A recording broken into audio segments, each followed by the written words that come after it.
আসসালামু আলাইকুম, সবাইকে স্বাগতম জানাচ্ছি নতুন একটা ভিডিওতে। কিছুদিন আগে আমার জিক্সার বাইকটাকে এসএফে কনভার্ট করে নিয়ে আসার পরে বা এই ভিডিওটা যখন আমি সোশ্যাল মিডিয়ায় পোস্ট করি, অনেকেই বিভিন্ন ধরনের বিভিন্ন কথাবার্তা বলেছেন যে কেন এই সুখে থাকতে ভূতে কিলায়, তাছাড়া 40-50 হাজার টাকা খরচ করে কেন আমি প্লাস্টিক লাগাইতে গেলাম। আমি সব সময় বাইকে যখন একটা মডিফাই করি, অনেক সময় অনেক চিন্তা ভাবনা করেই একটা মডিফাই করে থাকি। কি জন্য আমার এই জিক্সার বাইকটা আমি এসএফে কনভার্ট করলাম, সেই বিষয়টাই এখন আমি আপনাদের সাথে ক্লিয়ার করার চেষ্টা করব। তাই কথার বেশি না বাড়িয়ে চলুন ভিডিও শুরু করা যাক। এক নম্বর যে বিষয়টা হলো, আমি যখন আমার জিক্সার বাইকটা কিনি বা যখন এই জিক্সার এফআই এবিএসটা কিনতে যাই শোরুমে, আমার অনেক দিন থেকেই একটা ইচ্ছা ছিল স্পোর্টস বাইক কেনার। যখন আমি এক্সব্লেড বাইকটা বিক্রি করি, তখনই আমার মনের মধ্যে বা অনেক দিনের একটা ইচ্ছা থাকে যে স্পোর্টস বাইক চালানোর। তবে ফ্যামিলির জন্য অথবা টাকার সমস্যার জন্য অনেক সময় অনেক কিছু কেনা হয় না।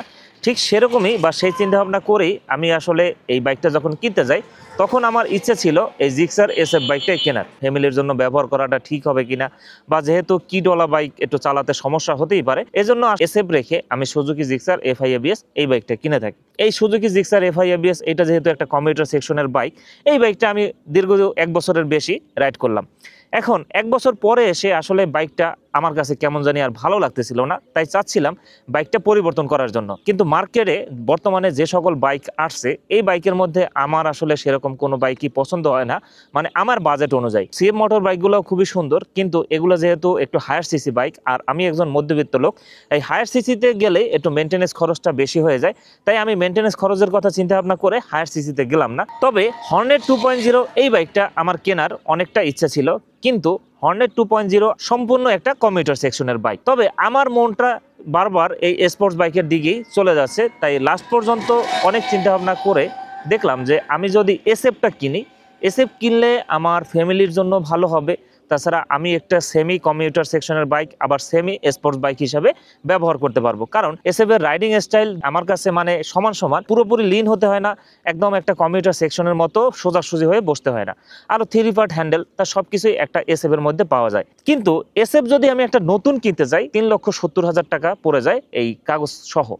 তবে আমার বাইকটাকে যদি আমি এসএফ করি, 40-50 হাজার টাকা খরচ করলে আমি সম্পূর্ণ একটা এসএফের ফিল নিতে পারবো। তাই সব কথা চিন্তা ভাবনা করে, যেহেতু পরিচিত ভাই বেরাদারও আসছে, তাদের মাধ্যমে সব কিছু যাচাই বাছাই করে বাইকের পার্ট সম্পর্কেও অনেক কিছু তথ্য নিয়ে বা শোরুম থেকেও বিভিন্ন বিষয় জেনে তারপর আমার এই জিক্সার বাইকটাকে এসএফে কনভার্ট করে থাকি। 2 নম্বর যে বিষয়টা, আমার বাইকটা যদি আমি বিক্রি করে যদি একটা নতুন বাইক কিনতে যাই, তাহলে কিন্তু অনেক টাকা ড্যামেজ দিতে হয়, কারণ আমার বাইকটার পিছনে আমি অনেক টাকা খরচ করছি, মডিফাই তাছাড়া বিভিন্ন এই আনুষঙ্গিক বিষয় অনেক টাকা খরচ করে ফেলছি। কিন্তু এই বাইকটা যদি আমি মার্কেটে বেচতে যাই, বা তাহলে আমার 50-60 হাজার টাকা লসে বিক্রি করতে হবে।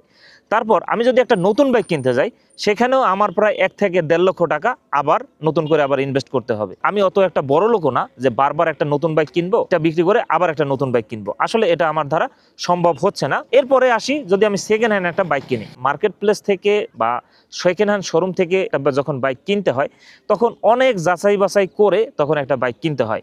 তাছাড়া আমার বাইকটাকে আমি যেভাবে মেনটেনেন্স করছি বা যেভাবে ব্রেকিং পিরিয়ডটা মানছি, যখন একটা সেকেন্ড হ্যান্ড বাইক আমি কিনতে যাব, তখন সেই বাইকটা যে রাইড করেছে সে ঠিক মতো মানছে কিনা সেটা কিন্তু আমি জানি না। তাই আমার বাইকটার ইঞ্জিন সম্পর্কে বা আমার বাইকটা সম্পর্কে একটা সম্পূর্ণ একটি ধারণা কিন্তু আমার আছে, কিন্তু আমি যদি সেকেন্ড হ্যান্ড একটা বাইক কিনতে যাই, সেক্ষেত্রে কিন্তু ওই বাইকটা সম্পর্কে আমার কিন্তু সেরকম কোনো ধারণা নাই। সেকেন্ড হ্যান্ড বাইক কিনলে আমার অনেক টাকা সেভ হয় বা সেভ হবে, কিন্তু এই বাইকটা আমার কাছে ভালো হবে কি হবে না সেই বিষয়টা নিয়ে অনেক দ্বিধাদ্বন্দ্বে ছিলাম।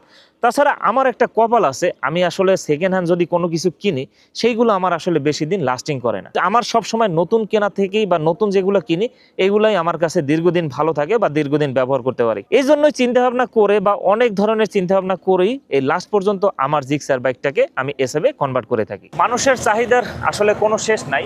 আমি যখন একটা বাইক কিনি বা প্রথম যখন একটা বাইক কিনি, তখন ছিল এক্সব্লেড।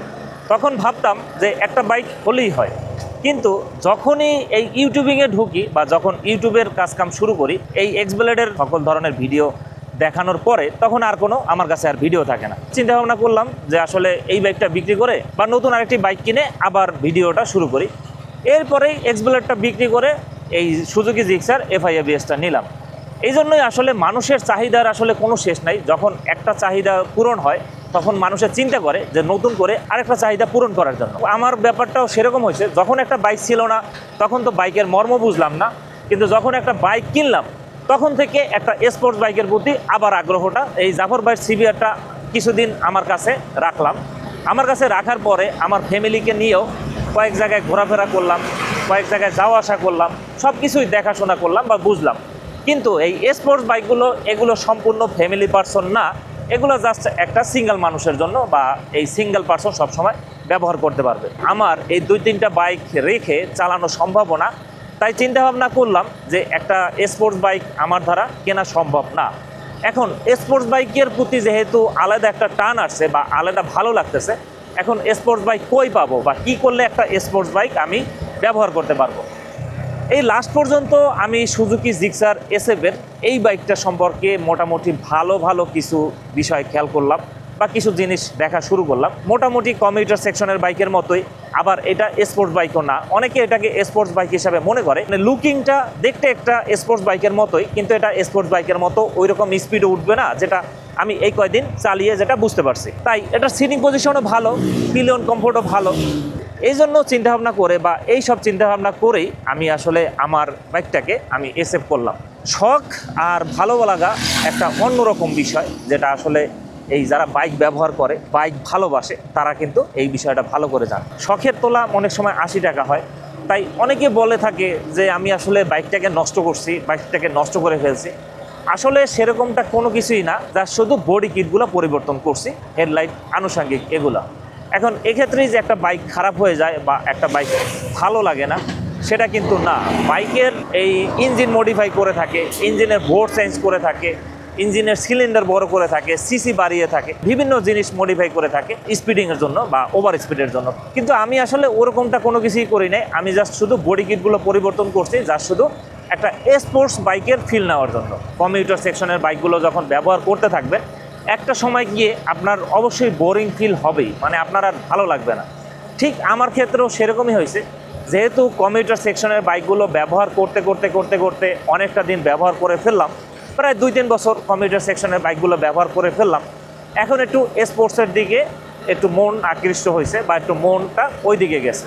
সর্বশেষ আমি আপনাদের একটা বিষয় বলতে চাই, যেটা আসলে অন্য কোনো ইউটিউবার বা অন্য কেউ যারা SF করছে তারা বলবে কি জানি না।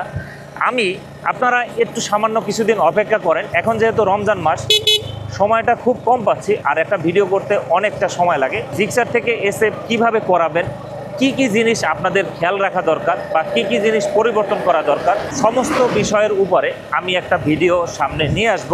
কি সুবিধা, কি অসুবিধা, বা যখন এই জিক্সার থেকে SF করাবেন কোন বিষয়ের উপরে খেয়াল রেখে SF-গুলো করাবেন। যাই হোক, আজকে ভিডিওটা এই পর্যন্তই। আজকে আসলে হেলমেট নিয়ে বের হয় নাই, যার শুধু সামনাসামনি আপনাদের সাথে কথা বলার চেষ্টা করতেছি, আর এই লুকিং গ্লাসের সাথে এই ক্যামেরাটা মাউন্ট করে তারপর আপনাদের সাথে কথা বলতেছি।